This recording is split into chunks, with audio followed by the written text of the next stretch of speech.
दोस्तों, समस्या में ही समाधान है, यह एक ऐसा मंत्र है जिसे हम सभी ने कहा है या सुना है, लेकिन क्या यह सच है? बहुत से लोग समस्याओं के सामने खड़े होकर बस इंतजार करते रहते हैं, आशा करते हैं कि समस्याएं अपने आप हल हो जाएंगी। यह एक सामान्य सोच है कि समस्या से बचने का सबसे अच्छा तरीका है कि हम इंतजार करें और उम्मीद करें कि समस्या खुद ही ठीक हो जाएगी। लेकिन क्या यह सच है? क्या वाकई मुश्किलों का सामना करना और उनसे निपटना इतना आसान है? इस वीडियो में हम बात करेंगे कि समस्याओं के सामने खड़े होकर इंतजार करना सबसे अच्छा विकल्प नहीं है। हम आपको सिखाएंगे कि समस्याओं का सामना करना उन्हें हल करने का सही और प्रभावी तरीका है। इस वीडियो के माध्यम से हम सीखेंगे कि हमारी मेहनत, समर्पण और सही दिशा में कदम बढ़ाने से ही समस्याएं हल हो सकती हैं। तो इस वीडियो को अंत तक देखें और सीखें कि समस्याओं का सामना करना और उन्हें हल करना ही सच्चा समाधान है। तो चलिए शुरू करते हैं। दोस्तों, बहुत समय पहले की बात है। एक राज्य का राजा बहुत चिंतित था क्योंकि उसकी पत्नी का जन्मदिन नजदीक आ रहा था। यूं तो कहने को वह राजा था, लेकिन फिर भी उनके वैवाहिक जीवन में हजारों प्रकार की समस्याएं थीं। परंतु राजा जन्मदिन पर अपनी पत्नी को एक ऐसा उपहार देना चाहता था कि जिससे उनके जीवन में जो दुख है वह कम से कम उस दिन के लिए दूर चला जाए। वह अपनी पत्नी को खुश करना चाहता था, किंतु आपने देखा होगा कि यह कार्य बहुत ही मुश्किल है, क्योंकि हम आज तक किसी को खुश नहीं कर पाए। हम चाहे लाख कोशिशें ही क्यों न कर लें, लेकिन हम कभी किसी को खुश नहीं कर पाते, क्योंकि यह खुशी हमारे पास नहीं है और ना ही सामने वाले के पास है। जो हमारे पास है ही नहीं, वह हम किसी और को कैसे दे सकते हैं? अर्थात अगर आपको किसी दूसरे को खुशी देनी है तो सबसे पहले आपको खुश होना होगा, आपको खुश महसूस करना होगा। अर्थात वह खुशी आपके पास होनी चाहिए, तभी तो आप किसी और को खुश रख सकते हैं। एक दिन राजा ने सभी दरबारियों को दरबार में उपस्थित होने का आदेश दिया और साथ ही सभी मंत्रीगण भी वहां पर उपस्थित थे। तभी राजा ने सभी से सुझाव मांगा कि आखिर वह किस प्रकार अपनी पत्नी को जन्मदिन पर खुश कर सकता है। आखिर वह उन्हें कैसा उपहार दे जिस कारण राजा की पत्नी खुश हो सके। वहां पर उपस्थित सभी लोग अपने मन की बातें राजा से बताते हैं, परंतु राजा को वहां पर उपस्थित किसी भी व्यक्ति का कोई सुझाव पसंद ही नहीं आया। एक दिन संध्या के वक्त राजा अपने रथ से कहीं जा रहा था। तभी रास्ते में उसने एक बहुत ही सुंदर मूर्ति देखी। वह मूर्ति बहुत ही सुंदर और आकर्षक थी। उसे देखकर ऐसा प्रतीत होता था मानो उस मूर्ति में जान हो। उस मूर्ति को देखकर राजा बहुत प्रसन्न हुआ और वह तुरंत ही मूर्तिकार के पास पहुंचा और राजा उस मूर्तिकार से कहता है, तुम तो बहुत बड़े कलाकार हो, तुम्हारी मूर्तियों में चांद नजर आता है। ऐसा प्रतीत होता है कि तुम्हारी मूर्तियां जीवित हैं। हम तुम्हारी इन मूर्तियों को देखकर बहुत प्रसन्न हैं। हम चाहते हैं कि तुम्हारी सारी मूर्तियां हमारे दरबार में शामिल हों।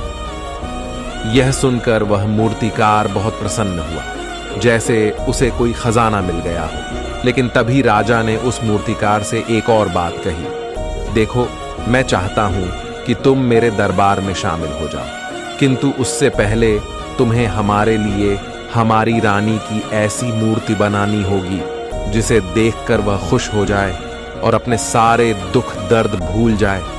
और यदि तुम ऐसा ना कर सके तो मैं तुम्हारा सर धड़ से अलग कर दूंगा। राजा के मुख से यह सुनकर मूर्तिकार घबरा गया, उसके पसीने छूट गए। वह राजा को मना भी कैसे करें, इसीलिए उसने ना चाहते हुए भी राजा को स्वीकृति दे दी। राजा उस मूर्तिकार की बात सुनकर बहुत प्रसन्न हुआ और वह वापस महल लौट गया। लेकिन उधर दूसरी तरफ जो मूर्तिकार अब तक बहुत प्रसन्न था, जो अपने मन से मूर्तियां बनाया करता था, जो हमेशा खुश रहता था, अब वह दुखी हो गया था। वह गहरे दुख में चला गया था। वह डर के कारण रानी की मूर्तियां बनाना शुरू करता है, परंतु जो भी मूर्ति बनाता था उस मूर्ति को देखकर ऐसा प्रतीत होता था मानो वह मूर्ति बहुत दुखी है, उसे किसी प्रकार का कोई दुख है। एक के बाद एक उसने कई सारी मूर्तियां बना डाली, परंतु कोई भी मूर्ति ऐसी नहीं थी जिसे देखकर कोई भी खुश हो सके। जिसे देखकर यह प्रतीत हो कि मानो उस मूर्ति में जान है, और वह मूर्ति देखकर कोई भी अपना दुख भूल जाए। और यह इस कारण हो रहा था क्योंकि मूर्तिकार भीतर से बहुत दुखी था, जो उसकी मूर्तियों के रूप में साफ और स्पष्ट नजर आ रहा था। राजा ने उस मूर्तिकार को 1 सप्ताह का समय दिया था, किंतु 4 दिन तो उसने यूं ही व्यर्थ कर दिए। अब उसके पास केवल 3 दिन का ही समय बचा था, जिसके बारे में सोच सोचकर उस मूर्तिकार का गला सूखा जा रहा था। डर के कारण अब उसके हाथ पैर भी काम करना बंद कर चुके थे। उसके हाथ से हथौड़ी और छीनी तक नहीं चल रही थी, और उसे अपना भविष्य नजर आ रहा था। उसे नजर आ रहा था कि राजा उसे मृत्यु दंड दे रहा है। उसके बाद उसके परिवार का क्या होगा, उसके परिवार को कौन संभालेगा, यह सोच सोचकर उस मूर्तिकार का मन बैठा जा रहा था। तभी उसने एक योजना बनाई। वह अपने परिवार को साथ लेकर रात ही में गांव छोड़कर चला जाएगा। यह सोचकर वह तुरंत घर लौटा। उसने सारा सामान बांधा, अपनी पत्नी और अपने बच्चों को भी तैयार किया। वह जैसे ही घर से निकलने वाला था कि तभी उसने देखा कि राजा के सिपाही वहां पर तैनात है। यह देखकर वह मूर्तिकार और भी घबरा गया। वह समझ नहीं पा रहा था कि क्या करे। यदि वह यहां से भागने की कोशिश करता है और पकड़ा जाता है तो राजा उसके साथ साथ उसके परिवार को भी मृत्यु दंड दे देंगे। वह कुछ समझ नहीं पा रहा था। तभी वह जमीन पर बैठ गया और रोने लगा और अपनी पत्नी से कहता है, अब से तुम्हें बच्चों का ख्याल रखना होगा। मेरा और तुम्हारा साथ यहीं तक था, क्योंकि राजा ने जिस प्रकार की मूर्ति का मुझे आदेश दिया है, मैं उस प्रकार की मूर्ति नहीं बना पा रहा। जिस कारण राजा मुझे मृत्यु दंड दे देंगे, वह मेरा सर धड़ से अलग कर देंगे, और उसके बाद तो तुम्हें ही बच्चों का ख्याल रखना होगा। इतना कहकर वह जोर जोर से फूट फूट कर रोने लगा। देखते ही देखते रात बीत गई, और अगले दिन सुबह सुबह उस मूर्तिकार के दरवाजे पर एक गुरु भिक्षा मांगने आए। मूर्तिकार ने उन्हें भिक्षा लाकर दी तो मूर्तिकार बहुत परेशान लग रहा था, जिसे देखकर गुरुवर उस मूर्तिकार से कहते हैं, बेटा, हमारे जीवन में दुख और सुख तो आते ही रहते हैं। हमारे जीवन में दुख और समस्याएं तो होती ही हैं, किंतु इन सभी दुख और समस्याओं का समाधान और निवारण भी होता है, परंतु हम केवल दुख और समस्याएं ही देखते हैं। उन दुख और समस्याओं के छिपे निवारण और समाधान को हम कभी नहीं देख पाते। यदि तुम ध्यान से देखोगे तो हर समस्या का समाधान है और हर दुख का निवारण भी है। मैं यह अच्छी तरह जानता हूं कि तुम यहां से अपनी पत्नी और बच्चों को लेकर भाग जाना चाहते थे, किंतु ऐसा हो नहीं सका। उस मूर्तिकार ने जब गुरु के मुख से यह बातें सुनी तो वह उनके चरणों में जा गिरा और हाथ जोड़कर उन गुरुवर से कहता है, हे गुरुवर, आप ही बताइए मैं क्या करूं। राजा ने मुझे मूर्ति बनाने का आदेश दिया है, किंतु मैं चाहकर भी मूर्ति नहीं बना पा रहा, और यदि मैंने मूर्ति नहीं बनाई तो राजा मुझे मृत्यु दंड दे देंगे, और उसके बाद मेरे परिवार का क्या होगा, उनका ख्याल कौन रखेगा। तभी गुरुवर उस मूर्तिकार से कहते हैं, बेटा, आंख बंद कर लेने से कुछ नहीं होने वाला, क्योंकि दुख और समस्याएं तो वहीं की वहीं खड़ी रहती हैं। ध्यान देने और कर्म करने से सब कुछ बदल जाता है। यदि तुम केवल आंखें बंद करके यह सोचोगे कि तुम्हारी समस्याएं चली जाएंगी, तो ऐसा कभी नहीं होगा। इतना कहकर उन गुरुवर ने उस मूर्तिकार के कानों में कुछ कहा, और उसके बाद वह वहां से चले गए। उन गुरु के वहां से चले ले जाने के बाद वह मूर्तिकार महल गया, जिसे देखकर राजा उस मूर्तिकार से कहता है, लगता है तुमने समय से पहले ही एक अद्भुत मूर्ति तैयार कर ली है। बताओ वह मूर्ति कहाँ है, मैं भी उसे देखना चाहता हूँ। इस पर मूर्तिकार जवाब देते हुए कहता है, महाराज, अभी तक मैंने मूर्ति तैयार नहीं की है, परंतु आपके दिए हुए समय पर मैं अवश्य ही वह अद्भुत मूर्ति तैयार कर लूंगा। लेकिन उससे पहले मेरा एक बार महारानी से मिलना बहुत आवश्यक है, अन्यथा वह अद्भुत मूर्ति तैयार नहीं हो पाएगी। राजा ने उस मूर्तिकार की सारी बातें ध्यानपूर्वक सुनी, और उसके बाद राजा ने मूर्तिकार को महारानी से मिलवाया। मूर्तिकार महारानी से मिलने के बाद महारानी से प्रश्न करते हुए कहता है, महारानी जी, किसी भी औरत के जीवन का सबसे बड़ा दुख क्या हो सकता है? इस पर महारानी जवाब देते हुए उस मूर्तिकार से कहती है, किसी औरत का मानव बन पाना उसका सबसे बड़ा दुख है। तभी वह मूर्तिकार महारानी से एक और प्रश्न करते हुए कहता है, महारानी जी, किसी औरत के जीवन का सबसे बड़ा सुख क्या है? महारानी उस मूर्तिकार के इस प्रश्न का जवाब देते हुए कहती हैं, किसी भी औरत के जीवन का सबसे बड़ा सुख उसके पति और उसके बच्चों का उसके पास होना है। महारानी के मुख से अपने प्रश्नों का जवाब जानकर मूर्तिकार बहुत प्रसन्न हुआ और उनसे आज्ञा लेकर वह वापस अपने घर लौट आया और अब से वह दिन रात उस मूर्ति पर काम करने लगा। देखते ही देखते पूरे 3 दिन पूरे हो गए। आखिरकार रानी के जन्म दिवस वाले दिन वह मूर्तिकार उस मूर्ति को लेकर राजमहल पहुंचता है। लेकिन अब राजा के मन में यह बेचैनी थी कि पता नहीं उस मूर्तिकार ने आखिर कैसी मूर्ति बनाई होगी, पता नहीं वह मूर्ति महारानी को पसंद आएगी भी या नहीं। इस प्रकार के कई प्रश्न राजा के मन में चल रहे थे। राजा के मन की बेचैनी लगातार बढ़ती ही जा रही थी। लेकिन उधर दूसरी तरफ राजा को उस मूर्तिकार पर पूर्ण विश्वास भी था, क्योंकि राजा ने पहले ही उस मूर्तिकार के हाथों की कला देखी हुई थी। इसलिए एक तरफ उनके मन में यह भी विचार चल रहे थे कि उस मूर्तिकार ने जरूर ही अद्भुत मूर्ति बनाई होगी। वह मूर्ति सफेद कपड़ों से ढकी हुई थी। तभी राजा ने उस मूर्ति की ओर इशारा करते हुए रानी से कहा, यह आपका जन्म दिवस का तोहफा है, इसे कबूल करें। उसके बाद रानी ने अपने हाथों से उस मूर्ति से वह कपड़ा हटाया और उस मूर्ति को देखते ही रानी की आंखों से आंसू बहने लगे और यह देखकर राजा को ऐसा प्रतीत हुआ कि मानो रानी को यह मूर्ति पसंद नहीं है। इसलिए राजा ने तुरंत ही क्रोधित होकर अपने सिपाहियों को आदेश दिया और उस मूर्तिकार को बंदी बनवा लिया। लेकिन तभी महारानी राजा से कहती हैं, रुकिए, इस मूर्तिकार ने तो मेरा दुख और सुख एक ही मूर्ति में निकाल दिया है। इस मूर्ति में मेरे पति मेरे साथ है और मेरे हाथ में मेरा बच्चा है। इससे सुंदर मूर्ति मैंने आज तक नहीं देखी। ये बहुत ही लाजवाब है, अद्भुत है। इससे सुंदर तोहफा मेरे लिए और कोई नहीं हो सकता। काश ऐसा मेरे जीवन में वास्तव में हो जाए। मेरे पति भी मेरे साथ हो और मेरे हाथों में मेरा बच्चा हो। महारानी की यह सारी बातें सुनकर और मूर्ति को देखकर राजा को अपनी गलती का एहसास हुआ। राजा अपनी प्रजा और अपने साम्राज्य की देखरेख में इतना व्यस्त रहता था कि वह कभी अपनी पत्नी को समय नहीं दे पाता था, जिस कारण राजा की आंखों से आंसू बहने लगे और दरबार में उपस्थित सभी लोग वह मूर्ति देखकर हैरान थे।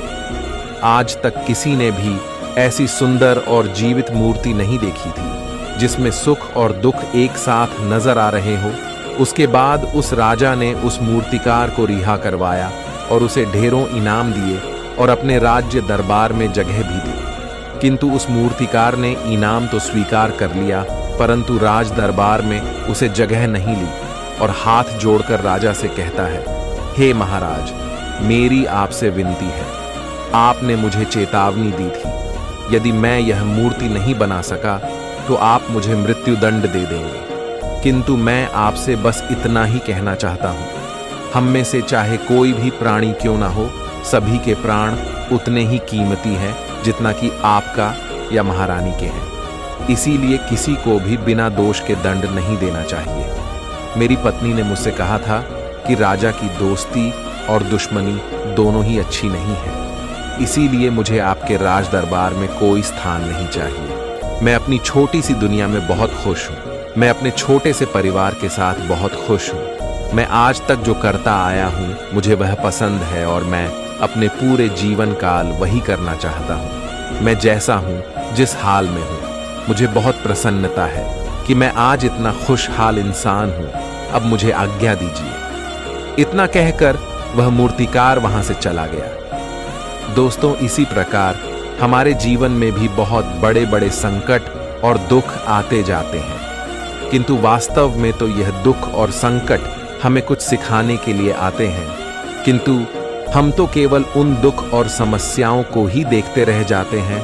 हम उनका निवारण खोजने का तनिक भी प्रयास नहीं करते और जब हम दुख के समय क्रोध करते हैं तो हम वास्तविकता में अपना ही नुकसान कर लेते हैं। जो व्यक्ति समझदार होते हैं वह अपने दुख और परेशानियों से यह सबक सीख ही लेते हैं कि उन्हें विषम परिस्थितियों में शांत रहकर उन दुखों का निवारण करना चाहिए, उन समस्याओं का समाधान करना चाहिए। किंतु हम में से अधिकांश लोग यह नहीं सीख पाते और वे लोग दुख और परेशानियों के समय पर क्रोधित हो ही जाते हैं। वह इस बात को अच्छी तरह जानते हैं कि हमें दुख और समस्या के समय पर शांत रहना चाहिए और उसका समाधान खोजने का प्रयास करना चाहिए। किंतु हम बार बार वही गलती दोहराते रहते हैं। जब भी हमारे सामने कोई विषम परिस्थिति उत्पन्न होती है तो हम बार बार क्रोधित हो जाते हैं और क्रोध में आकर हम अपना ही नुकसान कर लेते हैं, क्योंकि क्रोध में हम कभी भी कोई चीज सीख नहीं सकते। क्रोध में हमारा मस्तिष्क काम करना बंद कर देता है और उसे केवल वह परिस्थिति नजर आती है, वह समय नजर आता है जो उसके खिलाफ है और जो जीवन के दुखों से, इन समस्याओं से कुछ सीख नहीं पाता। ऐसा व्यक्ति पूर्ण रूप से एक दलदल में फंसे हुए इंसान की तरह है, जो परिस्थितियों के दलदल में कुछ इस प्रकार फंस चुका है कि वह वहां से निकल नहीं सकता। फिर वह चाहे कितना भी हाथ पैर क्यों ना मार ले, और जितना हाथ पैर मारेगा वह उतना ही उस दलदल में फंसता चला जाएगा। जबकि आपको हाथ पैर ना मारकर बल्कि शांत रहकर अपने मस्तिष्क का प्रयोग करना चाहिए और यह सोचना चाहिए कि इस दुख, इस समस्या और इस विषम परिस्थिति का समाधान क्या हो सकता है। किंतु आप तो अपने आप को पहले से ही दलदल में डाल चुके हैं और ऐसी स्थिति में आप बाहर निकलने के बारे में ना सोचकर लगातार और हाथ पैर मारकर आप अपने आप को उस दलदल में और भी नीचे डुबा जा रहे, तो ऐसी परिस्थिति में आप भला उस समस्या, उस परिस्थिति का सामना कैसे करेंगे, वहां से बाहर कैसे निकलेंगे। और वहीं पर जो व्यक्ति थोड़े भी जागृत है, जो दुख और समस्याओं का निवारण और समाधान खोजने में वास्तव में अपना समय लगाते हैं, वह यह जानते हैं कि निवारण और समाधान एक हीरे की तरह है। वह हीरे की खान की तरह है। जिस प्रकार एक हीरे को ढूंढा जाता है, फिर उसे तराशा जाता है, जिसके बाद उस हीरे की कीमत बहुमूल्य हो जाती है। ठीक वैसे ही दुख और समस्या में समाधान और निवारण खोजने की आवश्यकता होती है और वह हमें खोजने भी चाहिए। और जब आपको मिल जाते हैं तब आपको एक ऐसी संपदा मिलती है, एक ऐसी समझ, एक ऐसा विश्वास, एक ऐसी शक्ति मिलती है कि उसके बाद आपके सामने जब भी कोई समस्या या कोई परेशानी आती है तो आप अकेले नहीं होते, बल्कि आप यह समझ जाते हैं कि वह विषम परिस्थिति आपको कुछ सिखाने आई है और आप उसका डटकर सामना करते हैं। उसे वह सारी चीजें सीखते हैं जो वह आपको सिखाना चाहती है और उसके बाद आप और भी मजबूत होते चले जाते हैं। आपका विश्वास और भी बढ़ता चला जाता है, आप और भी शक्तिमान और बलवान होते चले जाते हैं। इसीलिए महात्मा बुद्ध कहते हैं कि यदि दुख है तो उसका निवारण भी है, यदि समस्या है तो उसका समाधान भी है। इसीलिए केवल दुख में उलझे मत रहिए, बल्कि उस दुख का निवारण कीजिए। और यही आपको करना चाहिए।